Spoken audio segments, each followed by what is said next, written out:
Hi friends, இப்போ சிவகார்த்திகேயன் அவர்கள் நேற்று அயலான் படத்தோட ட்ரைலர் லான்ச்சை முடிச்சுட்டு இப்போ ஸ்ட்ரைட்டாக கேப்டன் விஜயகாந்த் அவர்களோட வீட்டுக்கு போயிட்டு இரங்கலை தெரிவிச்சிருக்காரு.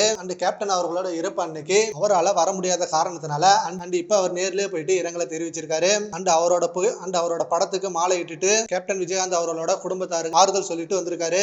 இந்த வீடியோ தான் இப்போ செம வைரலா போயிட்டு இருக்கு. எஸ்கே அண்ணாவோட ஃபேன்ஸ் எல்லாம் வெயிட் பண்ணாங்க, எஸ்கே அண்ணா கண்டிப்பா வருவாரு அப்படின்னு. பட் வர முடியாத சிச்சுவேஷனால இன்னைக்கு வந்திருக்காரு. இப்பதான் நிறைய நடிகர்கள் அவங்களோட வேலையை முடிச்சுட்டு இப்ப ஃப்ரீயா இருக்க நேரத்துல போய் பார்த்திருக்காங்க. நேத்து சூர்யா அவர்கள் போயிருக்காரு. சூர்யா அவர்களோட தம்பி அவங்க அப்பா எல்லாம் இப்பதான் ரீசெண்டா போய் பார்த்திருக்காங்க. இப்ப அதே போல எஸ்கே அண்ணாவும் போய் பார்த்துட்டாரு. நேத்து அயலான் படத்தோட ட்ரைலர் லான்ச்லாம் செம மாசா செலிப்ரேஷனோட போயிட்டு இருந்திருக்கு. அயலான் படத்தோட ட்ரைலர் எல்லாருக்கும் சாட்டிஸ்பேஷனா இருக்கு.